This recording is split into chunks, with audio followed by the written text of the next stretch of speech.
এদিকে দেশের অন্যান্য সীমান্তেও পুশিনের চেষ্টা চলছে। লালমনিরহাটের পাটগ্রামে শনিবার মধ্যরাতে বিএসএফের ২ দফা পুশিন চেষ্টা বিজিবি গ্রামবাসীর প্রতিরোধে ব্যর্থ হয়েছে। আরও বিস্তারিত জানাতে যুক্ত হচ্ছেন সহকর্মী মিলন পাটোয়ারি। মিলন, বর্তমানে সীমান্ত পরিস্থিতি কেমন দেখছেন? পুশিন রুখতে বিজিবি কি ব্যবস্থা নিয়েছে? মুন্নি, লালমনিরহাটের দুর্গাপুর সীমান্তে আমি রয়েছি। ৯২৫ নম্বর মেন পিলার। এই দুর্গাপুর সীমান্তে গতকালকে রাত ৮টার দিকে ভারতের যে সিঙ্গিমারি ক্যাম্পের বিএসএফ সদস্যরা তারা ২০ থেকে ৫০ জনকে পুশিনের চেষ্টা চালায়।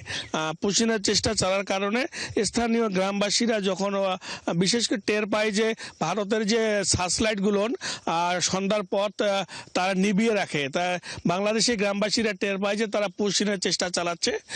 সেই সময় বিজিবিকে খবর দিলে বিজিবি চলে আসে এবং স্থানীয় গ্রামবাসীরা তারা লাঠি সোঁটা এবং বিভিন্ন প্রকারের জিনিসপত্র নিয়ে তারা প্রতিরোধ তৈরি করে প্রায় ২ থেকে ৩ হাজার গ্রামবাসী। আর এছাড়া আমরা খবর পেয়েছি যে পাটগ্রামের কুসলিবাড়ি ইউনিয়নের কলসির মুখ সীমান্তে সেখানেও গতকালকে বিএসএফ তিনটি ভ্যানে করে প্রায় ১০০ থেকে ১৫০ জনকে তারা পুশিনের জন্য নিয়ে আসে, কিন্তু সার্চলাইট সীমান্ত এলাকার বন্ধ রাখার কারণে স্থানীয় বাংলাদেশি পানবাড়ি সীমান্ত গ্রামবাসীরা তারা টের পাওয়ার পরে তারপর সেখানে তাদেরকে প্রতিরোধ গ্রামবাসী বিজিবি পানবাড়ি কলসিমুখ সীমান্ত প্রতিরোধ করার কারণে বিএসএফ সেখান থেকে যে সমস্ত পুশিনকারীদেরকে নিয়ে আসছিল তাদেরকে সেখান থেকে নিয়ে যায়। তবে বিজিবির পক্ষ থেকে লালমনিরহাট জেলা প্রায় ২৮৪ কিলোমিটার সীমান্ত পথ এবং ৭৫ কিলোমিটার কাঁটাতারে বেড়া নেই এবং নৌপথ। তবে এই অঞ্চলগুলোতে তারা বিজিবির পক্ষ থেকে মাইকিং করে সতর্ক করে দেওয়া হচ্ছে যে গ্রামবাসীরা কোনো বিশেষ প্রয়োজন ছাড়া বিজিবিকে না জানিয়ে তারা যেন সীমান্ত অঞ্চলে না যায়। তো বিজিবি এবং গ্রামবাসীদেরকে প্রস্তুত রেখেছে যে কোনো মুহূর্তে গ্রামবাসীরা তা বিজিবিরকে সহায়তা করছে।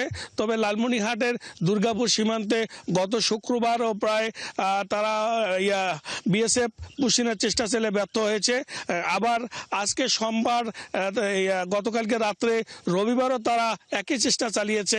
তবে সীমান্তে সার্চলাইট যখন নেমে যায় বাংলাদেশি গ্রামবাসীরা টের পায় যে তারা লোকজন পুশ করবে, এই জন্য লাইট নেবার সাথে সাথে গ্রামবাসীরা সীমান্ত অঞ্চলে চলে যাচ্ছে। তবে মুখামুখি কোনো সীমান্তে এখন বিএসএফ নাই।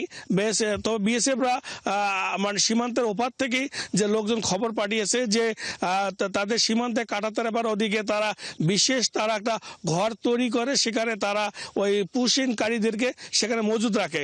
সন্ধ্যার পরে তাদেরকে বিভিন্ন ভারতীয় বিএসএফ তাদের যে পরিবহন করে বিভিন্ন সীমান্তে চেষ্টা করে, যেদিকে ব্যর্থ হয় আরেক সীমান্তে চলে যায়।